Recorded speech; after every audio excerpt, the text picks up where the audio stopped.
ഷീലയെ സംബന്ധിച്ചിടത്തോളം ഒരുപാട് പ്രതിസന്ധി ഘട്ടങ്ങളിലൂടെ അങ്ങനെ പൊരുതി ഈ കേസിൽ നിരപരാധിത്വം തെളിയിക്കാൻ കഴിഞ്ഞു. അതിനപ്പുറത്തേക്ക് ഷീലയെ കുടുക്കിയ 70 ദിവസത്തോളം ജയിലിലടച്ച പ്രതികൾ അവർക്ക് അർഹമായ ശിക്ഷ നൽകുക, അവരെ പിടികൂടുക എന്നതായിരുന്നു. അപ്പോൾ എങ്കിൽ മാത്രമേ നീതി ഉറപ്പാക്കപ്പെടുകയുള്ളൂ. ഈ ലിവിയ ഈ കേസിലെ പ്രധാനപ്പെട്ട മുഖ്യ കണ്ണി തന്നെയാണോ ഷീല? അന്വേഷണ സംഘം പറയാം. അതായത് തലേ ദിവസം വീട്ടിലുണ്ടായ ആള് അവളാണല്ലോ. അപ്പൊ പിന്നെ എനിക്കും നല്ല ഉറപ്പായിരുന്നു അവളുടെ മേലെ തന്നെയായിരുന്നു സംശയം. അല്ലാണ്ട് ഇത്ര വലിയ ഇത് ചെയ്യാനായിട്ട് ഞാൻ കുറെ ചാനലിൽ പറഞ്ഞിട്ടുള്ളതാണ്, ഇത്ര വലിയ ശത്രുക്കളോ ഒന്നുമില്ല. ഒരു സാധാരണ ഒരു സ്ത്രീയാണ്. എനിക്ക് ഇത്ര വലിയ ശത്രു വരേണ്ട ഒരു കാര്യമില്ലല്ലോ. അതായത് തലേ ദിവസമൊക്കെ ഇങ്ങനെ അടുപ്പം ഉണ്ടാവുകയും ഒക്കെ ചെയ്ത ആള് പെട്ടെന്ന് ഇത്ര വലിയ ഒരു, കാരണം നമുക്കറിയാം വിധി മറ്റൊന്നായി മാറുമായിരുന്നു. ഷീല റിസൾട്ട്, രാസപരിശോധന റിസൾട്ട് അല്ലെങ്കിൽ അതിന്റെ ഫലം പുറത്തേക്ക് വന്നത് മറിച്ചായിരുന്നുവെങ്കിൽ, അല്ലെങ്കിൽ ഇവർ ഇട്ട പദ്ധതി പ്രകാരമായിരുന്നുവെങ്കിൽ, അപ്പോൾ ഇത്രമേലൊരു ക്രൂരത തോന്നിക്കാൻ ഇടയായ സംഭവം എന്തായിരുന്നു ഷീല? അത് ഇപ്പോഴും എനിക്ക് മനസ്സിലാവാത്തത് അതാണ്. ഇത്ര കുടുംബ ചാനലിലൊക്കെ പറയണത് കുടുംബ പ്രശ്നമാണ്. അത്ര വലിയ കുടുംബ പ്രശ്നമൊന്നും ഉണ്ടായിട്ടില്ല. സാധാരണ എല്ലാ വീട്ടിലും നടക്കുന്ന ചെറിയ ചെറിയ പ്രശ്നങ്ങള്. പിന്നെ ഈ സംഭവം നടക്കുമ്പോൾ കല്യാണം കഴിഞ്ഞിട്ട് 1 വർഷം 2 മാസമായിട്ടുള്ളൂ. ഈ ചെറിയൊരു കാലഘട്ടമാണ്. ഈ കാലഘട്ടത്തിനുള്ളിൽ ഇത്ര വലിയ വൈരാഗ്യം അവർക്ക് എന്നോട് തോന്നാനുള്ള കാരണം ഇപ്പോഴും എനിക്ക് മനസ്സിലാവുന്നില്ല. പിന്നെ അവരുടെ സ്വത്തോ മുതലോ ഒന്നും ഞാൻ കൈപ്പറ്റിയിട്ടില്ല. അതൊക്കെ മോനാണ് എടുത്ത് അവരുടെ സമ്മതത്തോടു കൂടിയാണ് മൊബൈൽ ഷോപ്പ് തുടങ്ങാനായിട്ട് എടുത്തത്. അവരുടെ വീട്ടുകാരുടെയും മരുമോളുടെയും സമ്മതത്തോടു കൂടി എടുത്താണ് അതെടുത്ത് മൊബൈൽ ഷോപ്പ് തുടങ്ങിയത്. അത് 2 പേരുമാണ് മൊബൈൽ ഷോപ്പ് നടത്തിക്കൊണ്ട് പോയത്, മോനും മരുമോളും. എനിക്ക് അതിലൊരു പങ്കില്ല. ഞാൻ അവരുടെ കയ്യിൽ നിന്ന് പൈസ വാങ്ങുക ഒന്നും ചെയ്തിട്ടില്ല. എന്റെ മരുമോളാണെങ്കിൽ ഞാൻ പീഡിപ്പിക്കുക ഒന്നും ചെയ്തിട്ടില്ല. ഞാനും എന്റെ മരുമോളും നല്ല ഫ്രണ്ട്ലി ആയിരുന്നു. അപ്പൊ ഈ അറസ്റ്റ് ചെയ്യുന്ന സമയത്തും കൂടി എന്നോട് ഉദ്യോഗസ്ഥർ ചോദിക്കുന്നുണ്ട് ആരിന്റെ മേലെങ്കിലൊക്കെ സംശയം ഉണ്ടോ. അങ്ങനെ കുടുംബ പ്രശ്നങ്ങൾ ഉണ്ടെങ്കിൽ, വഴക്കാണെങ്കിൽ ഞാൻ അപ്പൊ തന്നെ പോലീസിനോട് എക്സൈസിനോട് പറയായിരുന്നു എനിക്ക് ഇവരുടെ മേലെ സംശയം ഉണ്ട്. പക്ഷെ എനിക്ക് അവരുടെ മേലെ ഒട്ടും സംശയം ഉണ്ടായില്ല. അതായത് എന്റെ കൂടെ നല്ല ഫ്രണ്ട്ലി ആയിരുന്നു. തലേ ദിവസം എന്റെ വീട്ടിലേക്ക് വരും, ഭക്ഷണം കഴിക്കും, കിടക്കും, കളിയും ചിരിയും ഒക്കെ ആയിട്ടാണ് പിരിഞ്ഞു പോയത്. ഞായറാഴ്ച, അതായത് 2023 ഫെബ്രുവരി 26 വൈകിട്ട് ഞായറാഴ്ച അന്ന് പോയി. പിറ്റേ ദിവസം തിങ്കളാഴ്ചയാണ് എന്നെ അറസ്റ്റ് ചെയ്യുന്നത്. അപ്പൊ ഇത്രമാത്രം എന്റെ കൂടെ സ്നേഹിക്കുന്ന ഞാനപ്പോ വിശ്വസിക്കുന്നില്ല അവരാണ് ചെയ്തത്. പിന്നെ ഞാൻ ജയിലിൽ പോയി.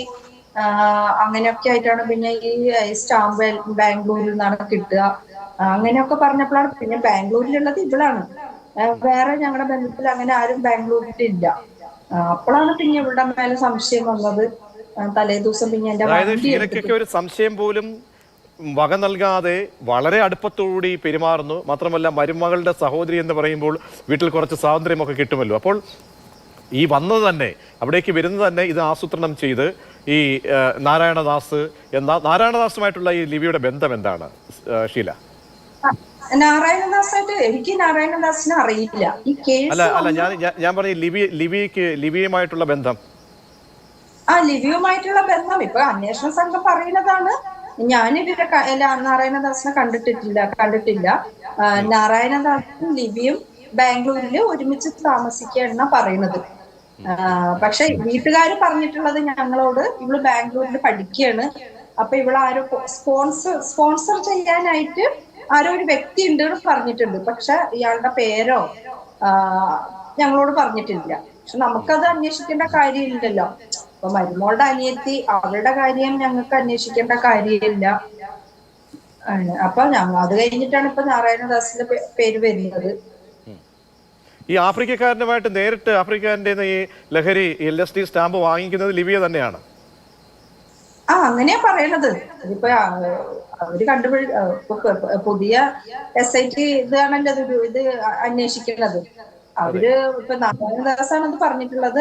അത് ആഫ്രിക്കക്കാരന്റെ കയ്യിൽ നിന്നാണ് 10,000 രൂപ കൊടുത്തിട്ട് ഈ LSD സ്റ്റാമ്പ് വാങ്ങിയിട്ടുള്ളത്. പക്ഷെ അവരറിഞ്ഞില്ല, അവര് വിചാരിച്ചത് ഒറിജിനലാണ്. പക്ഷെ ആള് ഇവരെ ചതിച്ചു. പക്ഷെ അതാണ് എന്റെ ജീവിതത്തിലേക്ക് എനിക്ക് അല്ലെങ്കിൽ ഇത് അതായത് സത്യം ഷീല സണ്ണി ചില അത്ഭുതങ്ങൾ സംഭവിക്കുന്നത് പോലെ തന്നെ ആ ഒരു ചതി, ഈ ആഫ്രിക്കക്കാരൻ ഒരു ചതി ലിവിയോടും അല്ലെങ്കിൽ നാരായണദാസിനോടും ഒക്കെ കാട്ടിയില്ലായിരുന്നെങ്കിൽ എന്താകുമായിരുന്നു? ഷീല സണ്ണി ചിന്തിച്ചിട്ടുണ്ടോ അത്? പിന്നെ ഇപ്പോഴും അതായത് ഈ കേസ് കഴിഞ്ഞ് എത്ര ദിവസം ആയിട്ടും എന്നെ തെറ്റിദ്ധരിക്കുന്ന ആൾക്കാരുണ്ട്. എന്റെ ഇപ്പൊ പറഞ്ഞെങ്കിൽ ഞാൻ സാധാരണ ഒരു ചെറിയ പാർലർ വെച്ച് ജീവിച്ചു പോയിട്ടുണ്ടായ ആളാണ്. അതുകൊണ്ടാണ് ഞാൻ എന്റെ കുടുംബം നോക്കിക്കൊണ്ട് പോയത്. എനിക്ക് സാമ്പത്തിക ബാധ്യതയുണ്ട്, ഞാൻ അത് എല്ലാത്തിലും പറഞ്ഞിട്ടുണ്ട്. കല്യാണം കഴിക്കുമ്പോ മോന്റെ കല്യാണം കഴിക്കുമ്പോ അവരുടെ വീട്ടുകാരോട് കൂടി ഞാൻ പറഞ്ഞിട്ടുണ്ട് സാമ്പത്തിക ബാധ്യതയുണ്ട്. അപ്പൊ കൊറോണയൊക്കെ വന്നപ്പോഴുള്ള ബാധ്യതയാണ്. അപ്പൊ അത് നികത്താൻ വേണ്ടിയിട്ടാണ് ഞാൻ ഇറ്റലിയിലേക്ക് പോവാനായിട്ട് ശ്രമിച്ചുകൊണ്ടിരുന്നത്. അപ്പൊ ഇവരോട് പറഞ്ഞിട്ടുള്ളതാണ് സാമ്പത്തിക ബാധ്യതയുള്ള കാരണമൊക്കെ. പക്ഷെ ഞാൻ ഇവരുടെ കയ്യിൽ നിന്ന് 5 പൈസ വാങ്ങുക ഒന്നും ചെയ്തിട്ടില്ല.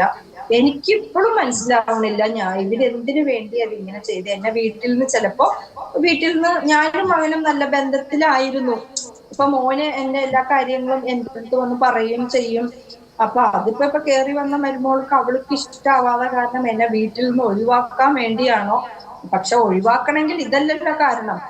ഇപ്പൊ നമ്മളോട് പറയാമായിരുന്നു. പിന്നെ ഞാൻ അവരുടെ സ്വത്ത് മുതലൊക്കെ എടുത്തെങ്കിൽ ഇവർക്ക് കേസ് കൊടുക്കാമായിരുന്നു.